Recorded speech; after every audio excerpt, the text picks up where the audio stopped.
Well, hello everyone up in Kuranda. I firstly want to acknowledge the serious concerns raised by local businesses and residents in Kuranda about crime and antisocial behaviour.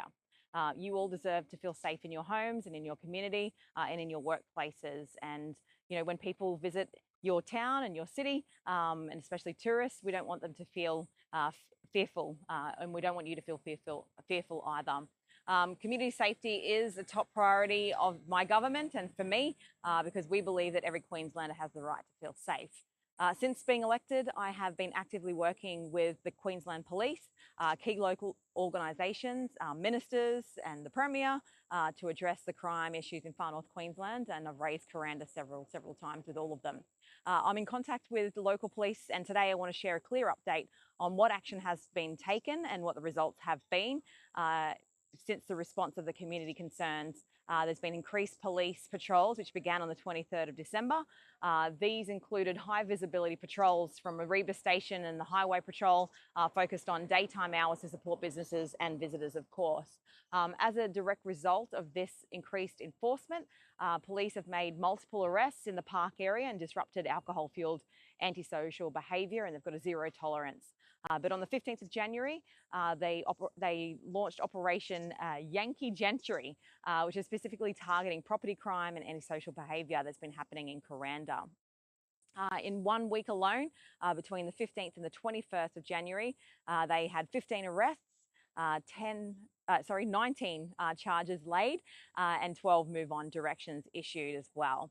And they also seized and destructed over 93 litres of alcohol for people that were drinking in public.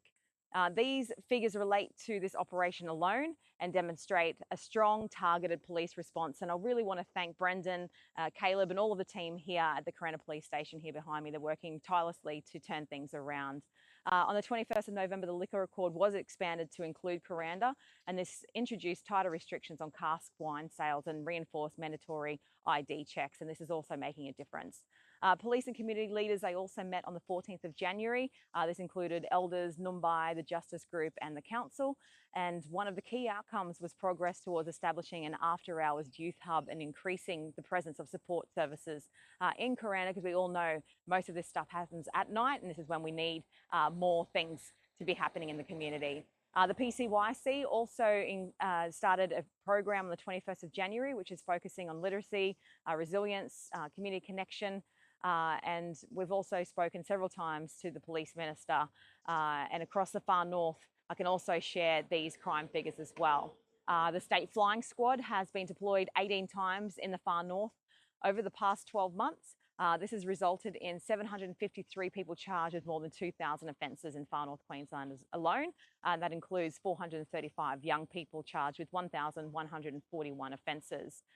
Jack's Law has also been an important part of legislation that we started last year. 6,500 and more people have been scanned in far north Queensland, and from those scans, we've removed 61 weapons from our streets. There are significant enforcement outcomes, and this shows that our police are getting the laws that they need to be able to do their job, and we're giving them the more resources as well. While it's still early days and there's a long way to go, I realise that strong action is being taken. Your feedback to me is really important, but there's so much more to do. But I really encourage you to always, please report any crime that you see on Police Link, or by calling 131 444, or call 000 immediately if you feel unsafe. But the more that we get reports, the more that the data is there so that the resources can be allocated. Again, I want to thank the Kuranda community for contacting my office, for sharing your experiences and continuing to work with my office as well. Your voices really matter. I do hear you, and it makes me a stronger advocate for you to make Kuranda safer. So thank you to everyone that's reached out. I've been around the community today, seeing a lot of you, and a lot of you have given positive feedback about the great work our police are doing. So thank you very much, and I look forward to catching up with you soon.